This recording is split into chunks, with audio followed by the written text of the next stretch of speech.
Olá, irmãos, a graça e a paz do Senhor Jesus, tudo bem com vocês? Espero que esse vídeo encontre vocês em paz, buscando a Deus, buscando conhecer ao Senhor e torná-lo conhecido, como é a nossa missão como igreja. Amados, a vida cristã ela é como uma jornada. Quando nós aceitamos a Cristo, quando nós encontramos a Jesus, ou melhor, quando Ele nos encontra, Deus tem um projeto, tem um plano, tem um objetivo específico. E sempre que nós falamos sobre projetos, sobre planos, o nosso coração tem uma grande tendência a olhar na direção única e exclusiva dessa vida, desse plano. Eu digo desse plano terreno, do que nós faremos aqui, do quanto seremos usados, do quanto conquistaremos, das coisas que nós atingiremos, alcançaremos, construiremos, ganharemos, receberemos. Então, às vezes, a nossa concepção de plano de Deus, ela acaba se limitando apenas a essa vida, a essa existência, a essa terra. E quando nós falamos sobre jornada, a jornada na vida cristã, ela é uma jornada que tem um alvo específico. E todos nós, em detrimento da nossa idade, ou de quando tenhamos sido alcançados por Jesus, de que língua nós falamos, de que origem nós tenhamos, todos nós temos esse alvo, temos esse objetivo, que é conhecer a Deus e viver tudo aquilo que Ele tem para as nossas vidas. Mas existe algo que extrapola isso. Esse viver tudo aquilo que Ele tem para as nossas vidas vai muito além dessa vida, dessa história.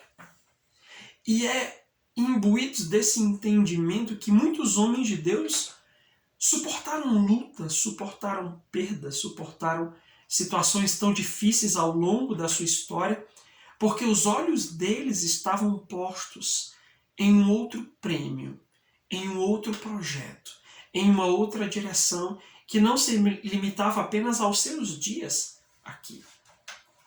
Hoje, quando nós ouvimos muito do evangelho que tem sido pregado por aí, é o evangelho do venha e receba, venha e conquiste, venha e ganhe, e a gente acaba esquecendo do evangelho de Cristo, que é venha e morra, venha e abandone, venha e arrependa-se, venha e mude a sua vida e mude a sua forma de pensar. Então, não se trata de uma jornada simples, não se trata de uma jornada na qual nós contaremos aquilo que recebemos, mas se trata de quem nós estamos nos tornando. Quem nós estamos nos tornando em Deus? Quando eu olho para os heróis da fé, quando eu vejo a história dos grandes homens de Deus que viveram vidas singulares, que deram suas vidas literalmente por amor a Jesus, nós percebemos que os olhos deles não estavam postos aqui. Que todo aquele sofrimento que eles estavam enfrentando, todas as dores, todas as humilhações, todos os problemas, todas as perseguições, as ameaças de morte, os açoites, a morte que eles enfrentavam dia a dia, só era possível ser enfrentado porque o coração deles estava voltado em outra direção. Porque os seus corações não estavam fixos aqui nessa terra, aqui nessa vida. E quando nós passamos por momentos de tribulação, de dificuldades, quando nós estamos no vale da decisão, nos desertos das nossas vidas, Deus nos convoca a pensar sobre o que realmente importa, o que Ele quer, o que Ele está tentando fazer em nós, quem Ele está tentando nos tornar nele, através da obra de Cristo na cruz. O texto que eu tenho para trazer para vocês é apenas um versículo, e ele está lá no livro de 1 Coríntios, capítulo 15, versículo 19. Paulo ele vem discutindo com os coríntios a respeito da ressurreição, porque alguns acreditavam que havia ressurreição, outros acreditavam que ninguém ressuscitava, que não haveria outra vida. E Paulo começa a discutir no capítulo 15 de maneira muito específica a respeito disso. Ele diz, olha, se Cristo não ressuscitou, então a nossa fé é vã. Se Cristo não ressuscitou, a gente está crendo de graça, sem sentido. Se Cristo não ressuscitou, então nós ainda estamos mortos no nosso pecado. Porque é a ressurreição de Cristo, é a vitória de Cristo sobre a morte que nos deu ou que nos possibilita ter tudo aquilo que nós temos na nossa vida.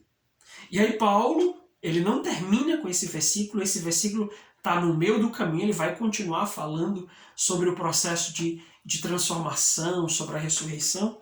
Mas esse versículo ele me chama a atenção e certamente você já deve tê-lo ouvido, porque ele diz, se a nossa esperança em Cristo ela se limita apenas a esta vida, nós somos os mais infelizes de todos os homens. 1 Coríntios 15, 19. Ou seja, em primeiro lugar, a nossa esperança ela precisa ser colocada em Jesus. Ela não pode ser colocada em projetos, nas nossas conquistas, naquilo que nós somos capazes de fazer, nos nossos dons, em eventos futuros, nas nossas expectativas, não. A nossa esperança ela precisa ser colocada em Jesus.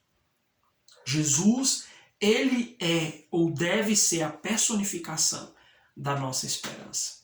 Porque somente em Cristo nós conseguimos aquilo que nós precisamos. Somente em Cristo nós obtemos aquilo que nós necessitamos de verdade. E quando eu falo de necessidade verdadeira, eu estou falando de sentido para essa vida. De razão, de ânimo, de alegria, de direcionamento, de satisfação, de completude, de plenitude, de abundância de vida. E nós temos acompanhado tantas pessoas cujas vidas são tão vazias e elas procuram em tantas coisas, inclusive pessoas cristãs, tantas coisas, um sentido para a sua trajetória, quando a palavra de Deus ela deixa claro que é Jesus. E é por esse motivo que essa jornada na vida cristã é um convite a conhecer a Deus, a experimentar a Deus, a conhecê-lo o máximo possível, a conhecê-lo no vale e a conhecê-lo nos prados, a conhecê-lo nos montes e a conhecê-lo nos relevos mais baixos, a conhecê-lo na festa e no luto, na fartura e na escassez, na bonança e na tribulação, na guerra e na paz. Então, é conhecer a Deus, experimentá-lo dia a dia, nos relacionarmos com Ele, porque somente quando a nossa relação com Deus ela está sólida, ela está madura, nós conseguimos atravessar as sendas mais difíceis e mais dolorosas da nossa existência. Então, eu encontro algumas verdades no texto inteiro, eu apenas ressaltei esse versículo, mas eu sempre aconselho você a ler o capítulo inteiro para que você compreenda o contexto. Mas nós precisamos, o apóstolo Paulo está dizendo, nós precisamos olhar para a eternidade. Lá é que está o fim da nossa jornada. Se nós esperamos em Cristo apenas para as coisas dessa vida, apenas para me ajudar a pagar uma conta, apenas para me ajudar a vencer esse problema, apenas para me ajudar a encontrar alguém para eu casar, apenas para me dar saúde, apenas para isso, eu sou o mais infeliz de todos os homens. E é importante deixar claro, nós temos que esperar em Cristo nessas coisas, mas Paulo está dizendo, nós não podemos nos limitar a elas. A eternidade é o alvo da nossa jornada. E foi exatamente o maior prêmio que Jesus conquistou para nós na cruz. Foi a eternidade ao lado de Deus, a eternidade na presença de Deus, a eternidade com o Senhor. E nós não podemos ignorar esse fato, estando os nossos olhos voltados apenas para essa vida. A outra vida é que verdadeiramente importa. Jesus falou tanto sobre isso no seu ministério, sobre onde está o nosso tesouro, aí está o nosso coração, onde nós estamos ajuntando tesouros. E Jesus teve sempre, assim como o apóstolo Paulo no seu ministério, nos convidando a olhar em outra direção, que é a direção contrária do mundo. O homem natural, o homem mundano, não tem outra esperança. Ele olha para essa vida, ele tem esperança de conquistar, de crescer, de construir e tal. Então, se a nossa esperança for apenas essa, nós seremos homens naturais. Nós temos uma esperança maior, a eternidade, ao lado de Deus, na sua presença, e por ela, pela eternidade, nós precisamos ser capazes de entregar tudo, de dar tudo. De dizer, Senhor, eu me submeto ao teu projeto nessa vida, porque a eternidade é mais importante. Eu me submeto, Senhor, que os meus planos sejam frustrados, que os teus se cumpram, porque a eternidade é mais importante para mim. Eu não posso ficar fora dela, eu não posso abrir mão da eternidade na minha vida. Nossa esperança em Cristo, ela precisa extrapolar essa existência aqui. Nós não podemos estar apegados demais a essa vida. E eu quero encerrar dizendo, quando o nosso coração ele está apegado demais a essa vida, Deus começa a nos chacoalhar.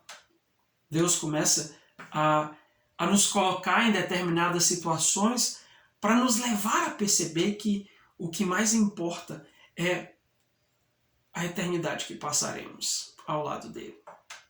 E essa vida é passageira, é como a flor do campo. A Bíblia diz, quem é o homem como a erva do campo, que de manhã nasce e à tarde ela já foi levada pelo vento, ela já murchou, ela já morreu, já foi queimada pelo sol.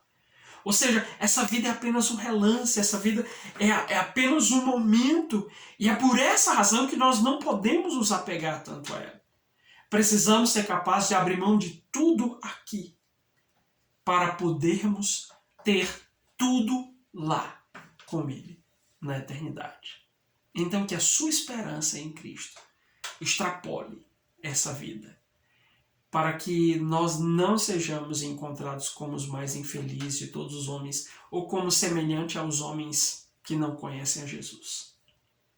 Amém? Então, deixe que o Espírito Santo fale ao seu coração, medite a esse respeito e permita que Deus aprofunde o seu relacionamento com Ele a cada dia. Amém? Deus te abençoe, em nome de Jesus.